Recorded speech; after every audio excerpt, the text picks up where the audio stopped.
Hello.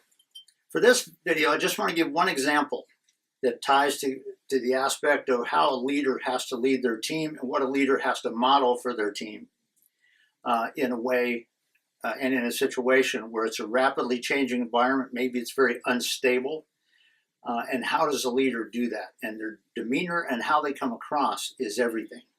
And the leader understands this, and sometimes the leader has to pull themselves back from the emotion of the situation. Give you one quick example. It's not directly related to business, but it is related to leadership and gives a good picture of what this situation talks about. I was dating a lady back in the 90s, and we had gone to a dance place over North Dallas one night, and she worked in business in the area, and I did too. And so we couldn't stay real late. It was on a Thursday night, so we both had to get up and go to work the next morning. So we came up. I was walking her to her car, and it was interesting. You could tell that there was a scuffle starting about 3 or 4 cars away, and it was clear as I was watching the situation. It was clear that there was a relatively professional-looking guy and his girlfriend, and then there were 3 people I would call thugs, kind of thing, that obviously were picking on him, and I don't know any of the details about what started it all, don't have a clue, but I was watching just to see where it was going, and I watched the 3 people that seemed to be kind of leading this, and I noticed one was sort of a person who was sort of thumping their chest a lot. There was one that looked like they were a loose cannon, and the third one you could tell didn't want to be there.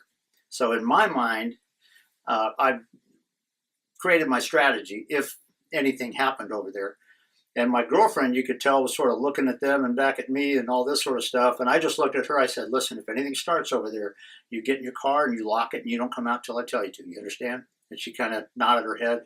Where there came a time where the big guy grabbed the professional guy like this.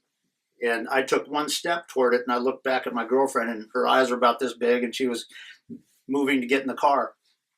Make a long story short, went over there, and I didn't get in. I didn't yell at him. I didn't do anything like that. But what I did, and the professional guy was biting his hand to try to get him to let go.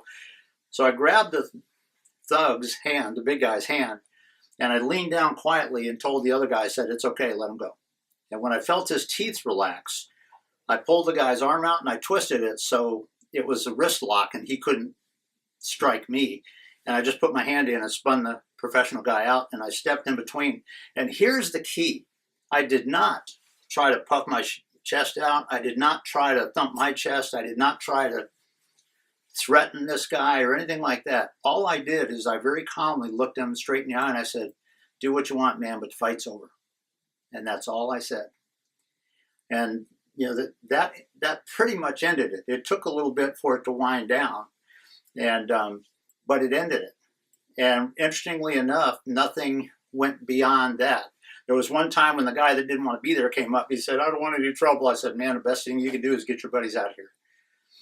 And I just stayed there to make sure it didn't go any further. Well, when it was all said and done, I noticed the guy's girlfriend was over at a car, leaning on the car like this, and her eyes were about this big, and her eyebrows were down like this. I just went over and I said, you okay? And almost with a quivering voice, she said, yes. She said, thank you. And I went back, and about that time, when it was obviously over, my girlfriend got out. And my girlfriend said 2 interesting things. And she said, there was 2 things I noticed about that. She said, first of all, I was in a locked car, and I was the most scared of anybody. We kind of both chuckled about that. But she said, first of all, it was really interesting to see the Air Force officer and you come out. And she said, secondly, she said, you could tell they didn't know how to handle somebody that came in outnumbered and yet was very calm and in control and confident. I kept it at an adult level. And you probably have seen on one of my previous videos where I talked about the transactional analysis, where you don't take it to a parent level, you don't try to treat them like children, you stay at a adult level. And that's what I did. I didn't thump my chest, I didn't threaten, I just spoke the truth. Fight's over. Do what you want. Say what you want. Fight's over. And it's very interesting because it does illustrate a couple of key points. And that is, when you're talking about a true leader, Now, I'm not talking about somebody who's a control freak or anything like that. But true leaders are going to have to lead in very tough times. Now, it's not going to be quite that bad, okay, in a business environment for sure. But you know what? People are going to be at the end of their rope when the situation's changing. People are going to have their expectations kind of sifting back and forth when things are going crazy, okay?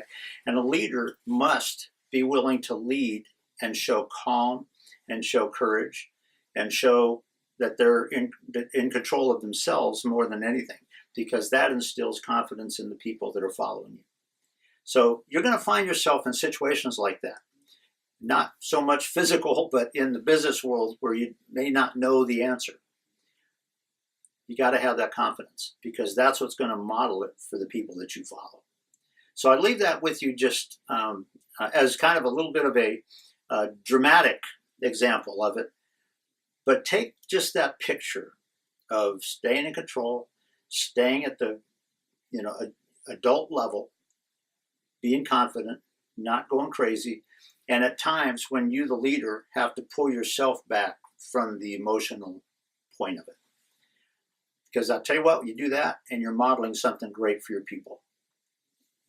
So I leave that with you this week.